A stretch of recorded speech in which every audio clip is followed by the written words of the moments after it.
ஓம் நம சிவாய.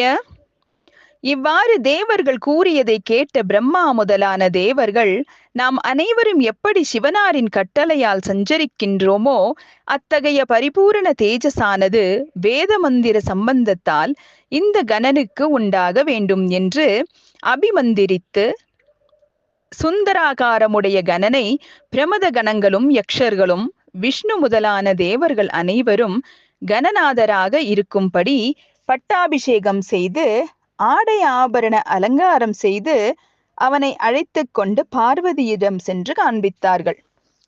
பார்வதி தேவி கணனை வாழ்த்தி அவன் உடலை தனது திருக்கையால் தடவி, மகனே, நீ மிகவும் வருந்தி தன்யனானாய். கடமையை நிறைவேற்றுவதில் கண்ணியமாக இருந்தாய். இன்று முதல் யாவராலும் நீ மிகவும் முன்னதாக பூஜிக்கத்தக்கவன் ஆகுக. உன் முகத்தில் சிந்தூரம் அணிந்திருப்பதால் நீ சிவப்பு சந்தனத்தால் பூஜிக்க நீ மகிழ்வாயாக. உன்னை செம்மலர்கள், சந்தனம், நைவேத்தியம், நீராஞ்சனம், தாம்பூலம், அர்க்கியம், பிரதட்சணம், நமஸ்காரம் முதலியவற்றோடு பூஜிப்பவர்களுக்கு சகல காரிய சித்தியும் கைகூடும், இதில் ஐயமில்லை என்று சொல்லி தான் முன்பு கோபித்து பிரயோகித்த சக்திகளை திருப்பி அழைத்து, இனி யுத்தம் வேண்டாம் என்று அச்சக்திகளிடம் தன்னிடத்திலேயே ஒடுக்கிக் கொண்டாள். இப்பொழுதே தேவர்களுக்கு சுகம் உண்டானதால் இந்திராதி இமையவர்கள் பார்வதி தேவியை பலவாறு துதித்து சிவபெருமானை அழைத்து கொண்டு போய் தேவியாருடன் இணைந்திருக்கச் செய்து இருவரையும் சந்தோஷப்படுத்தி சிவபெருமானது திருத்தொடையின் மீது பிள்ளையாரான விநாயகரை கொண்டு வந்து உட்கார வைத்தார்கள். சிவபெருமான் யானைமுக பிள்ளையாரின் தலைமீது தன் திருக்கையை வைத்து தேவர்களை நோக்கி, இவன் என் பிள்ளை என்று கூற, கணேசர் சிவபெருமானது திருத்தொடையில் இருந்து இறங்கி எதிர் நின்று சிவபெருமானையும் பார்வதி தேவியையும் வணங்கி தேவர்களை கைகுவித்து சிவபெருமானை நோக்கி, தேவதேவா, நான் செய்த குற்றத்தை மன்னிக்க வேண்டும் என்றார்.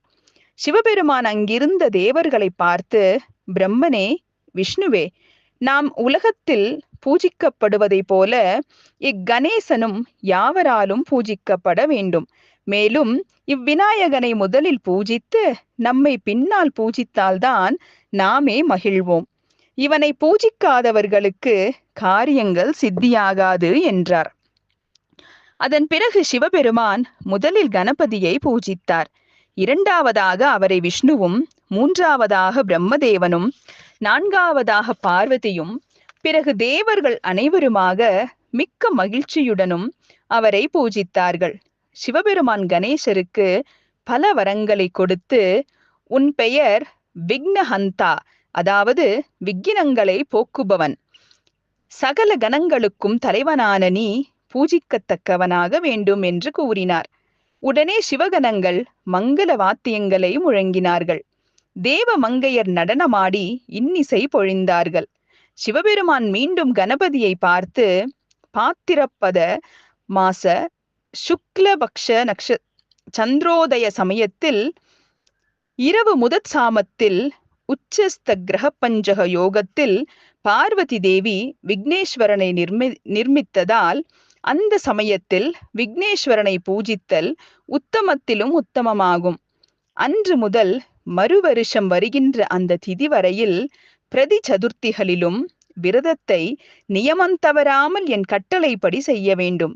இப்படி செய்பவர்களின் குடும்பம் சகல சௌகரியங்களையும் பெற்று சுகமாக இருக்கும் என்று கூறினார். ஓம் நம சிவாய.